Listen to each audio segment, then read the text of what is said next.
আমি আজকে দাদুর কিছু কথা বলবো। আমি যদি কিছু ভুল করে থাকি আমাকে ক্ষমা করবেন। আমি দাদুর কাছে ছিলাম, সে তো বলেইছি এই কদিন ধরে।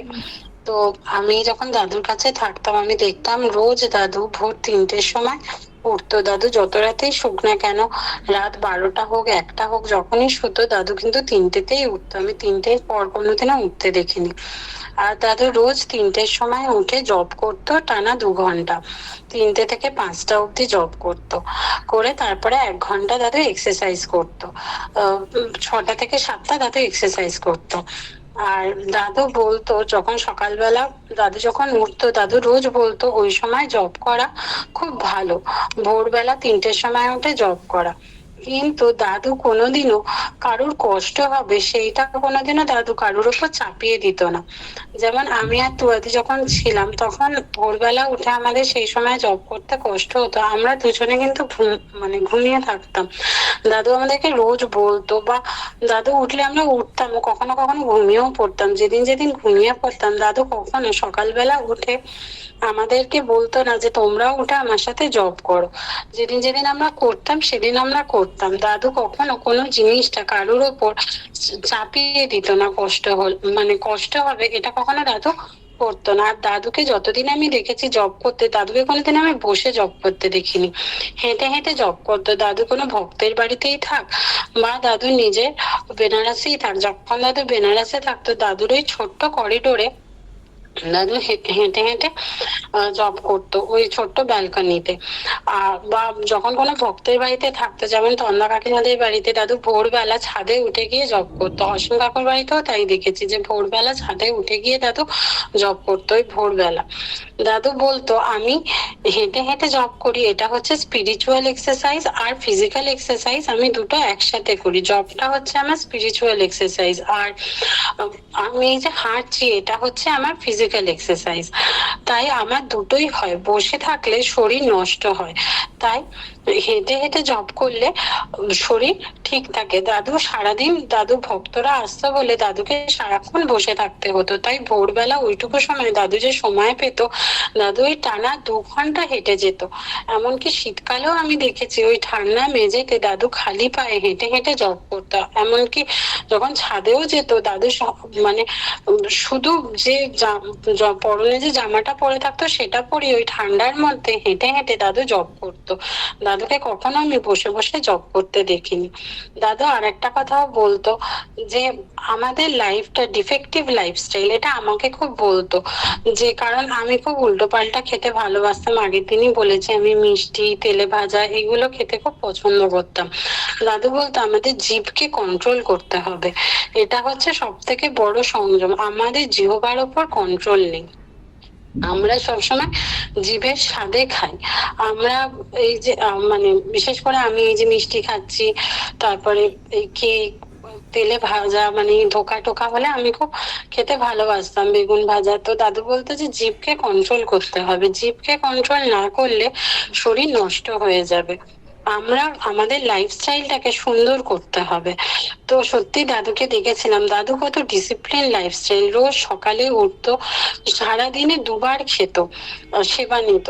দাদু ওই যে এই মাত্র পরিতোষ মামা যেটা বললেন যে দাদু বলতো যে কিছুটা পেট খালি রেখে খাওয়া উচিত। আর দাদুকে দেখতাম রোজ সকালে উঠে দাদু 1-2 গ্লাস জল খেত, আর জলটা দাদু বসে খেত আর চিবিয়ে চিবিয়ে খেত।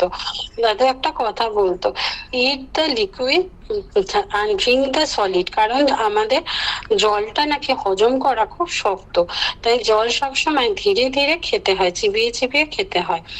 আহ এটা দাদু বারবার বলতো। আর বলতো যে আমি একবার দুপুরবেলা ঘুমিয়ে পড়েছিলাম, তখন আমি কলেজে পড়ি, তখন অতটা কাজও ছিল না। তো যা হয় আমি এদিক ওদিক ঘুরতাম, খেতাম দিতাম, আর দুপুরবেলাটা ঘুমোতাম। দাদু আমাকে একদিন বললো, দেখ আমি 120 বছরের একজন বৃদ্ধ মানুষ, সারা দুপুর কাজ করে যাচ্ছি আর তুই দুপুরবেলা ঘুমোচ্ছিস, দিবানিদ্রা খুব শরীরের জন্য ক্ষতিকর। এটা দাদু আমাকে বলেছিল যে দুপুরবেলা কখনো ঘুমোতে হয় না, দিবানিদ্রা খুবই খারাপ শরীরের পক্ষে। তাই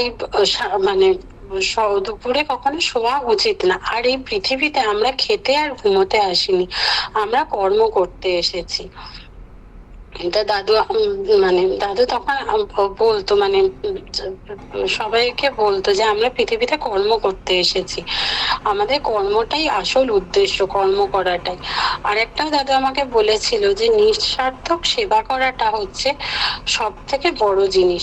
তুমি যদি নিঃস্বার্থক সেবা করো তাহলে সেটা হচ্ছে ভগবানের পথ, মানে golden way of realisation of God, মানে ভগবানকে খুব ইজিলি পাওয়া যায়। তো নিঃস্বার্থক সেবার মাধ্যমে, নিঃস্বার্থক ভাবে কোনো সেবা করাটাই হচ্ছে সব থেকে বড়। সত্যি কথা, এটা দাদুকেই দেখেছি যে দাদু ভক্তদের জন্য সারা দিন দাদু কষ্ট করতো। কোনোদিন হ্যাঁ আমাদের বকা দিয়েছে, কিন্তু সেটা আমাদের ভালোর জন্য। কখনো দাদুর মুখে বলতে শুনিনি যে আজ আমার কষ্ট হচ্ছে, তুমি এই কথাটা বলো না, বা আজ আমার এই শরীর খারাপ লাগছে, সে কেন এসেছে। দাদুর কাছে যখন ভক্ত যে অবস্থায় যেত, দাদু হাসি মুখে দাদুদের সাথে সব কথা শুনতো। আমি খুব ছোট তখন, একবার আমি, বোন, বাবা মা গেছিলাম দাদুর কাছে, তখন আমি স্কুলে পড়ি। তো গিয়ে দেখছিলাম দাদু গলায় হয়তো সেদিন ব্যথা ছিল, তো দেখছিলাম মামুনি মাসি একটা লাঠি দিয়ে একটা তুলোর মধ্যে একটা ওষুধ লাগিয়ে গলাটা পরিষ্কার করে দিচ্ছিল। দাদু থুতু ফেলছিল, এসে আবার দাদু কথা বলছিল। তো আমি তখন খুব ছোট হলেও আমার মনে হচ্ছিল দাদুর খুব গলায় ব্যথা। তো মামুনি মাসি বললো যে হ্যাঁ বাবার শরীরটা ভালো না, বাবার ঠান্ডা লেগেছে, গলাটায় ব্যথা। কিন্তু দেখলাম আমরা প্রায় 1-1.5 ঘন্টা ছিলাম। অতক্ষণ যে ছিলাম দাদু সকল ভক্তর সাথে কথা বলে যাচ্ছিল। একবারও দাদু বললো না বা বিরক্ত হলো না যে আমার কষ্ট হয়েছে, বা কিছু বলা বা চুপ করে থাকা, কারুর প্রশ্নের উত্তর না দেওয়া। যেই যতবার যা যা জিজ্ঞেস করছে, আমরা প্রত্যেকেই জানি দাদুর কাছে আমরা যখনই যে অবস্থায় যাই, দাদু সবসময় আমাদের কথা শোনে এবং তার সলিউশনও দিয়ে দেয়। এমনকি একবার দাদু 2 দিন ট্রেন জার্নি করে এসেছিল, তো সেইটা ছিল কৌশিকী অমাবস্যা। তার আগে যে চতুর্দশীটা পড়ে সেটাও দাদু করে। তো তখন দাদু 2 দিন, মানে সেটা, এটা আমি আমার ছোটবেলার কথা বলছি, দাদু তখন অনেকটা ইয়াং ছিল, 102-3 বছর বয়স হবে। তো দাদু 2 দিন ট্রেনে শুধু জল ছাড়া আর কিচ্ছু খাইনি। তো তখন আমরা এতটা দাদুকে চিনতাম না, আমরা অনেক রাত করেই দাদুর কাছে গেছিলাম। তখন প্রায় 9টা-10টা বাজছে অশোক কাকুর বাড়িতে। তো ওখানে গিয়ে দেখি দাদু ওই 9টার সময় তো আমাকে আর বোনকে যা যা জিজ্ঞেস করছিলাম দাদু সব উত্তর দিল। তখন মামনি মাসি বললো এত রাত হয়ে গেছে, এবার তোমরা এসো, বাবা 2 দিন ট্রেনে কিচ্ছু সেবা নেয়নি, শুধু জল খেয়ে আছে, তোমরা গেলে বাবা স্নান করে তারপরে সেবা নেবে। তো দাদুর এই যে সেলফলেস সার্ভিস সবার প্রতি, এই যে যখন যে অবস্থাতেই যাক, সে ছোট শিশু হোক কি বড় হোক, সবসময়তেই দাদু তাদের সমস্যার সমাধান করে দেয়। এটা সবসময় আমরা দেখেছি। আর দাদুর লাইফ খুব ডিসিপ্লিন ছিল, যে প্রত্যেক দিন, আমি যে আগেও বললাম যে ভোর যত রাতেই দাদু শুক না কেন, দাদুকে আমি দেখেছি রাত 1টাতেও শুতে, কিন্তু দাদু ঠিক 3টের সময় উঠে পড়তো। দাদু ট্রেনে যখন প্ল্যাটফর্মে দাঁড়িয়ে থাকতো, দাদুকে কোনোদিন আমি বসতে দেখিনি, দাদু সবসময় প্ল্যাটফর্মের মধ্যে হাঁটাহাঁটি করতো। একবার এমনও হয়েছিল ট্রেন 5 ঘন্টা লেট ছিল, আমরা বসছি, টায়ার্ড হয়ে যাচ্ছে, কিন্তু দাদু ওই অতক্ষণ প্ল্যাটফর্মে পুরো হেঁটে গেল ট্রেন আসতে, তারপরে ট্রেনের সিটে উঠে বসলো। তো দাদুর লাইফটা সত্যি খুব সুন্দর, দেখার মতন ছিল। আর এমনকি মানে দাদুর কাছ থেকে সব রকম কাজ শেখা যায়। আমি যখন ছোট ছিলাম তখন দাদু আমাদের বাড়িতে আসতো, তখন আমি স্কুলে পড়ি।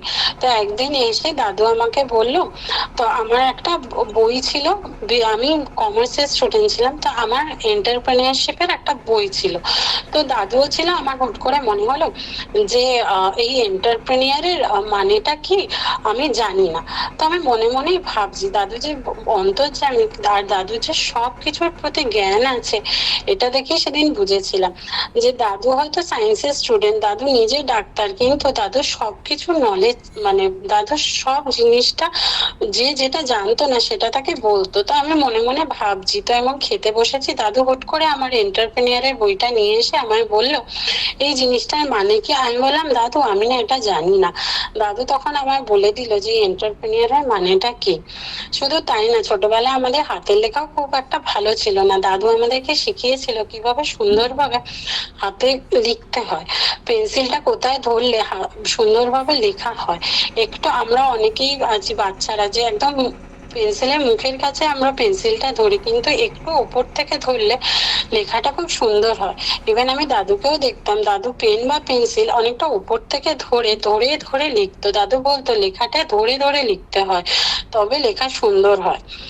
আর দাদু আরেকটাও বলেছিল পড়াশোনার ব্যাপারে, যে যখন যে চ্যাপ্টারটা পরের দিন টিচার পড়াবে, সেই চ্যাপ্টারটা আগের দিন তোমার নিজে 2 থেকে 3 বার সেটা রিডিং করে যাবে, তাহলে পরের দিন যখন তোমার টিচার তোমায় পড়াবে সেটা তুমি ইজিলি বুঝতে পারবে। তো দাদুকে আমরা দেখেছি যে একজন, মানে আমি দাদুকে সত্যি অনেক ছোট থেকে দেখেছি বলে দাদুর মতনই পেয়েছি, কিন্তু দাদু গুরু হলেও দাদু আমাদের জীবনের প্রতিটা জিনিসের সাথে জড়িয়ে আছে। যেমন ছোটবেলায় যখন আসতো দাদু আমাদের বাড়ি, মা কাজ করতো, তো অনেক ভক্তরাও আসতো। একদিন এরকম হয়েছে, এই যে সেলফলেস সার্ভিসটা কিরকম, তো আমরা সবাই খেলছি, দৌড়োদৌড়ি করছি, মা রান্না করছে, তো ময়লার গাড়ি নিচে এসছে, তখন ময়লার গাড়ি আসতো, তো মা অনেকগুলো ময়লা নিয়ে নিচে গেছে, কিন্তু অনেকগুলো ডাব রাখা ছিল, তো ডাবটা নিয়ে মা নিচে মানে তখন যেতে পারেনি, কিন্তু আমরা অনেকেই ওখানে ছিলাম। দাদু কি করলো, ওই ডাব যে কটা ছাড়ানো ডাব ছিল, যে খোলাগুলো, সেগুলো নিয়ে দাদু নিজে হাতে করে নিচে গেল, গিয়ে ময়লার গাড়িতে ফেলে দিল। তো আমার বাবা বললো, বাবা তুমি নিয়ে যাচ্ছ, আমাকে দাও, আমি নিচ্ছি। তো দাদু তখন বললো, তুমি তো অনেকক্ষণ ধরে এখানে দেখছিলে, কিন্তু মাকে বারবার উপরে আসতে হবে, নিচে যেতে হবে। তখন আমরা 3 তলায় থাকতাম, তো সত্যি ওপর নিচ করতে কষ্ট হয়। দাদু কিরকম ভক্তের কষ্ট বোঝে, আর দাদু যে কোনো কাজকে নিজের মতো করে করে। দাদুর একবারও মনে হলো না দাদু একজন গুরু, সে এই কাজটা করবে না, সে সঙ্গে সঙ্গে নিজেও হাতে হাতে সেই কাজটা করতো। ইভেন আমি এরকম অনেক জিনিস দেখেছি যে দাদু মানে বাড়িতে অনেক কাজ করে দিত। যেমন হয়তো আমরা খেতাম, মানে এটা আমি খুবই ছোটবেলার কথা বলছি, যে হয়তো খেয়ে আমি আর বোন উঠে গেলাম, কিন্তু অনেক সময় দাদু আমাদের পাতাটা নিয়ে হয়তো উঠতো। এখন হয়তো খুব খারাপ লাগে, এখন বুঝি যে দাদু গুরু ছিল, কিন্তু দাদুকে দেখেছি দাদু কোনো কাজকে ছোট বলে মনে করতো না, দাদু সব রকম কাজ করতো। মানে যা যা কাজ ঘরের আছে, ঘরের বাইরে সবকিছু, যেমন আমার কাজ শেখা সবই দাদুর হাত ধরে। দাদু আমাকে দিয়ে, মানে প্রথম দাদু একদিন এরকম একটা ইনসিডেন্ট, যে আমরা পুরীতে ছিলাম, দাদু চালতার রস বানিয়েছিল। তো দাদু ভোর 6টার সময় উঠে আমাকে আর তুয়াদিকে কি করে চালতা কাটতে হয় শিখিয়েছিল। আমি আর তুয়াদি তখন ছিলাম। দাদু বললো, আমাকে কেউ কখনো কাজ শিখিয়ে দেয়নি, আমি সব কাজ নিজে নিজেই শিখেছি, এমনকি পটল কাটা, কি করে পরিবেশন করতে হয়, এরকম থেকে বাইরে যাবতীয় যত কাজ আছে, ট্রেনের টিকিট বুক করা, আমি আর তুয়াদি যখন ছিলাম তখন দাদু নিজে হাতে আমাদের দুজনকে এই কাজগুলো করিয়েছে, মানে শিখিয়েছে। এর জন্য বিয়ের পর আমার সত্যিই কোনো অসুবিধা হয়নি। আমি আগের দিন বলেছি দাদুকে করে পরিবেশন করতে হয় শিখিয়েছিল। এরকম খুঁজখুঁজ সাংসারিক কাজও সবকিছু দাদু নিজে হাতে ধরে শিখিয়েছে। তাই ঘর বা সব কাজই মানে দাদু কি বলবো, মানে সবকিছুই করতে শিখিয়েছে। দাদু নিজেও যে সবকিছু জানে, দাদু যে শুধু সে গুরু বলে যে সেরকম সেটা না, তাকে আমরা সব ভাবে পেয়েছি। একজন ভগবান কিরকম হতে পারে, সে সবকিছু যে জানে, সেটাই দাদুকে দেখলেই সেটা বোঝা যায়। আমি যদি কিছু ভুল করে থাকি আমায় ক্ষমা করবেন, সকলকে আমার প্রণাম।